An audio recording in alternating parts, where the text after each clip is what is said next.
युक्तानंद,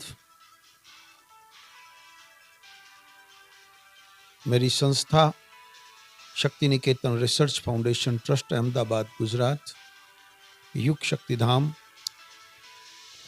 अहमदाबाद गुजरात, ये दोनों संस्थाएं हैं। हम लोग इन संस्थाओं के माध्यम से गुरुकुल लाओ देश बचाओ अभियान चला रहे हैं।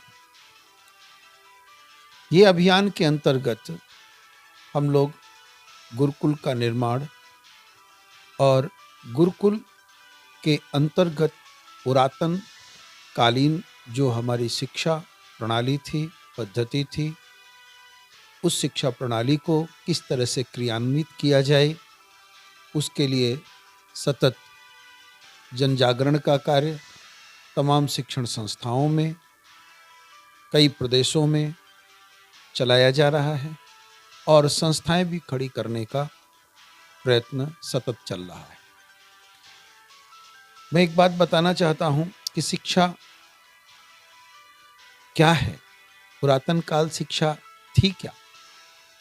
पुरातन काल में शिक्षा का जो उद्देश्य था, वो जो भी बच्चे शिक्षा लेने आते हैं या जो भी मनुष्य हैं, सृष्टि में जो भी मनुष्य के रूप में आए हैं, उनके अंदर सन्निहित शक्तियों को जागृत करके उन्हें पूर्णता तक ले जाना, ये हमारी शिक्षा का उद्देश्य था।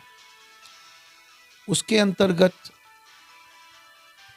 उनके अंदर जो शक्तियां थीं, उनको किस तरह से जागृत किया जाए और उनकी संयम शक्ति के माध्यम से उनकी इच्छा शक्ति का प्रवाह और उनका विकास किस तरह से किया जाए, ये शिक्षा के अंतर्गत बड़ा मूलभूत उद्देश्य हुआ करता था।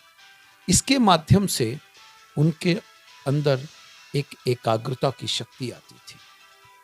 ऐसे भी अष्टांग योग में पतंजलि भगवान ने, जो योग के प्रतिपादक हैं, उन्होंने एक बात कही कि त्रयमेकत्रयम संयमः, धारणा, ध्यान और समाधि तीनों का जब हम संयम करते हैं तो किस तरह से अनंत शक्ति से जो है साधक जुड़ जाता है और वो समाधि में प्रवेश कर जाता है, जहाँ अखंड ब्रह्मांड की लीलाओं को समझने और उनका प्रत्यक्ष अनुभव और अनुभूति करने की अवस्था में आ जाता है। तो यहाँ जो संयम शक्ति है वो बड़ी महत्वपूर्ण है। आजकल लोगों को ये मालूम नहीं है कि संयम शक्ति के माध्यम से क्या क्या हासिल किया जा सकता है। यहाँ तक कि वहाँ पर एक और जो है पतंजलि जी ने बात कही है, बलेसु हस्ति बलादीन, हाथी के बल में संयम करने से साधक के अंदर हाथी सदृश बल प्राप्त हो जाता है। भुवन ज्ञान सूर्य संयम, सूर्य में जब संयम करता है तो पूरे 14 भुवन का ज्ञान हो जाता है। तो मेरा आप से एक कहना है कि जब तक हमारी आने वाली पौध को हम संयम शक्ति के माध्यम से उनकी इच्छा शक्ति का प्रवाह और उसका विकास नियंत्रित नहीं करेंगे, तब तक वास्तव में शक्ति के साथ उनको जोड़ा नहीं जा सकता है। जब ऐसे शक्ति संपन्न विद्यार्थी समाज में आएंगे तो वो लोग लौकिक पारलौकिक समस्त विद्याओं को अल्प समय में हस्तगत कर देंगे। इसके माध्यम से उनमें अखंड ब्रह्मचर्य, उनके अंदर निडरता, अदम्य साहस, अपराजेय इच्छा शक्ति, परोपकारिता, स्वार्थ निस्वार्थ परता, ये सारे गुणों से वो लब्ध होंगे। ऐसे ही लोग समाज का, राष्ट्र का निर्माण करते हैं। आज की जो शिक्षा प्रणाली है वो इस तरह से कि बहुत सारे तथ्य या विषय वस्तु उनके मस्तिष्क में भर दिया जाता है। उसका जो अर्थ है या उसके जो अभिप्राय हैं उनके व्यक्तित्व के अंदर, उनकी जो क्रिया शक्ति है उसके अंतर्गत अंतर नहीं आते। तो इससे क्या होता है कि इससे वो किसी भी प्रकार का शिक्षा का उनके ऊपर प्रभाव नहीं होता है और वो एक तरह से ब्रूटल लाइफ जीते हैं, पशुवत जीवन जीते हैं और जो भी उन्होंने तथ्यों का अध्ययन किया या अपने मस्तिष्क में ठूस लिया, वो परीक्षा में जाते हैं, उल्टी करके चले आते हैं, लेकिन शिक्षा का उनके व्यक्तित्व के अंदर कोई प्रभाव नहीं पड़ता। ऐसी शिक्षा प्रणाली हमारी मानव जाति के लिए बड़ी विध्वंसकारी है। इस शिक्षा के माध्यम से हमारा समाज, हमारा राष्ट्र, हमारी वैश्विक व्यवस्था धीरे धीरे नष्ट होती जा रही है। मानवीय मूल्य खत्म होते जा रहे हैं, ईमानदारी खत्म होती जा रही है, लोगों के अंदर प्रामाणिकता खत्म होती जा रही है। तो इसके लिए आज गुरुकुल अत्यधिक प्रासंगिक है। गुरु के सानिध्य में, गुरु के औरा में बैठ करके जो उनके आचरण से सीख मिलती है, क्योंकि कोई आदमी कितनी अच्छी बातें करे, लच्छेदार बातें करे, उससे व्यक्ति प्रभावित सामान्य ढंग से होता है।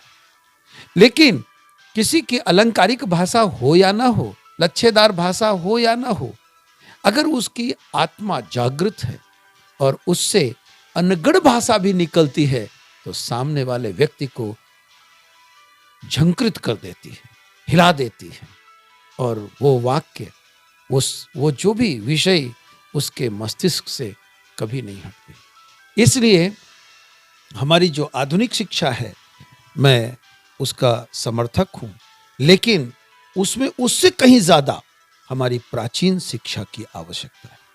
प्राचीन शिक्षा और इन दोनों का श्रेष्ठ समन्वय हो, उदात्त समन्वय हो, उसके माध्यम से ही हम शिक्षा का सम्यक और वास्तविक स्वरूप, जिसके माध्यम से मानवता और आने वाली पीढ़ियों को एक नए आयाम में लेके जा सकते हैं।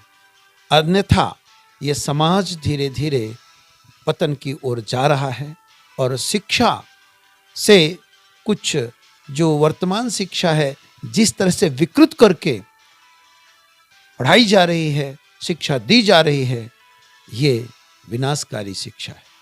इससे कल्याण नहीं होगा। रही बात वैज्ञानिकता की, कि विज्ञान और प्रौद्योगिकी ने बहुत विकास किया, ऐसा लोग समझ रहे हैं, देख रहे हैं, हम भी स्वीकार करते हैं, लेकिन इससे कहीं उन्नत हमारी विज्ञान प्रौद्योगिकी हमारे शास्त्रों में है और पुरातन काल से उनको देखा जा सकता है। चाहे वो कणाद ऋषि हों जिन्होंने परमाणु की खोज की, चाहे वो आर्यभट्ट हों जिन्होंने एस्ट्रोनॉमी में इतना लिख दिया कि नासा में कितने वैज्ञानिक लगे हैं, कितने ट्रिलियन डॉलर खर्च कर रहे हैं, लेकिन वहाँ बहुत अभी वहाँ तक नहीं पहुँच पाए हैं। अभी वहाँ तक पहुँचने में बहुत इनको समय लगेगा। तो वो क्यों उस अवस्था में थे? क्योंकि वो कुटिया के अंदर रह करके आत्मचिंतन करते थे।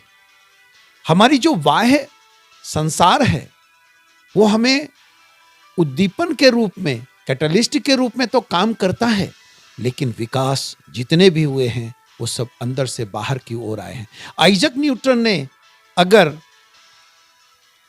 इनर्शिया का सिद्धांत प्रतिपादित किया तो वो कोई बैठ के बाहर उनका इंतजार नहीं कर रहा था, वो उनके अंदर सन्निहित था। वहाँ उनकी विचार गई, उनका मनोनिवेश वहाँ हुआ, विचार शक्ति वहाँ गई, उसके माध्यम से ही उन्होंने इनर्शिया का सिद्धांत प्रतिपादित किया। ऐसे बहुत सारे वैज्ञानिकों ने जो वर्तमान समय में तमाम अनुसंधान किए हैं, आविष्कार किए हैं, ये उनके अंदर से बाहर है। तो विकास सदैव अंदर से बाहर की ओर आता है। इसलिए हमको सबसे पहले हमारी आध्यात्मिक शक्ति, हमें एकाग्रता की शक्ति, हमारे अंदर चिंतन की शक्ति कैसे जो है विकसित हो, ये हमारी शिक्षा का उद्देश्य रहा है और यही होना चाहिए। कहते हैं एकाग्रता समस्त ज्ञान का उद्गम है। Concentration is the source of knowledge. Knowledge is a power, power is a life, strength is a life, weakness is death. तो इस तरह से शिक्षा का सम्यक स्वरूप हमारी जो पुरातन शिक्षा प्रणाली है उसके समावेश से ही लाया जा सकता है।